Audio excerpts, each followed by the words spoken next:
안녕하십니까. 이번 시간에는 발령이 나서 학교를 옮기게 되면 원드라이브 계정을 새로 만들어야 하고 기존의 자료를 새로운 계정으로 옮겨야 하는데 조금 더 쉽게 할 수 있는 방법에 대해 말씀드리겠습니다.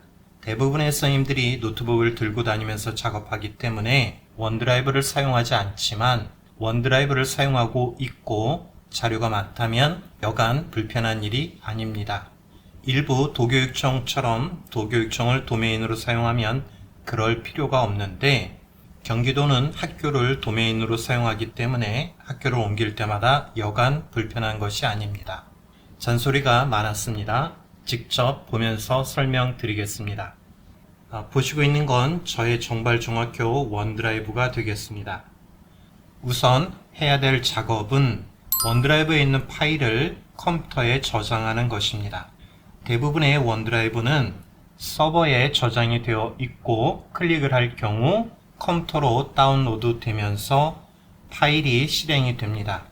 원드라이브 파일을 컴퓨터에 저장하는 방법은 원드라이브 아이콘 오른쪽 마우스 톱니바퀴 설정을 누르시면 되겠습니다. 그러면 보시는 것처럼 원드라이브 설정이 나오게 되는데요. 동기화 및 백업을 누르시고요. 고급 설정을 누르시고 보시면 요청 기반 파일 관리가 있습니다. 이 장치를 켜게 되시면 파일은 원드라이브 서버에 저장이 되고 클릭을 하는 경우 컴퓨터로 다운로드가 되면서 컴퓨터에 저장이 됩니다. 이 메뉴를 끄게 되면 원드라이브 파일은 컴퓨터에 모두 저장이 되게 됩니다. 그러면 보시는 것처럼 초록색으로 V 표시가 되어 있는데 이 폴더는 이 파일들은 이 컴퓨터에 저장이 되었다라는 이야기입니다. 파일이 많다면 컴퓨터에 저장하는데 시간이 조금 오래 걸릴 수도 있습니다. 저녁에 주무시기 전에 설정을 해 놓으시는 것을 추천드리겠습니다. 모든 파일이 컴퓨터에 저장이 되었다면 설정의 계정으로 들어가겠습니다. 그리고 새로운 학교의 계정을 추가해 보도록 하겠습니다. 계정 추가. 중간에 녹음을 하다가 녹음이 끊겼는데요. 설명을 드리면 새로운 학교의 계정을 만들고 D 드라이브에 원드라이브 폴더를 설정을 해 주시면 되겠습니다. 자, 그러면 작업 표시줄에 파란색의 아이콘이 두 개가 보이게 되겠습니다. 하나는 기존의 학교의 원드라이브 계정이 되겠고요.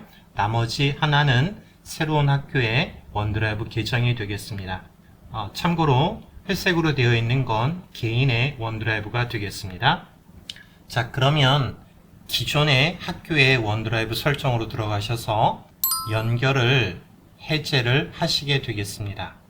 자, 그리고 나면 보시는 것처럼 기존의 학교의 원드라이브는 파란색 아이콘이 사라진 것을 볼 수가 있겠습니다. 그리고 새로 만든 원드라이브 폴더는 파란색으로 되어 있는 걸 볼 수가 있는데요.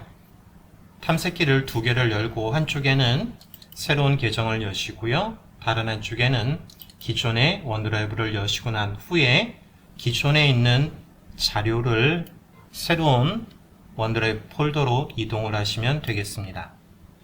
제가 원드라이브에 있는 자료가 600기가 이상이 되는데요. 같은 D 드라이브에서 이동을 하는 것이기 때문에 1분 정도 걸려서 모두 이동이 되었습니다.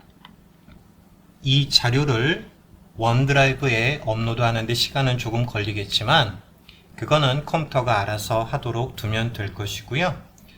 정리하겠습니다. 이번 시간에는 학교를 옮기게 되면서 원드라이브 계정 간 파일을 쉽게 이동하는 방법에 대해 설명드렸습니다. 오늘 내용이 도움이 되셨다면 구독 부탁드리고요. 궁금하신 점은 댓글로 문의 주시면 감사하겠습니다.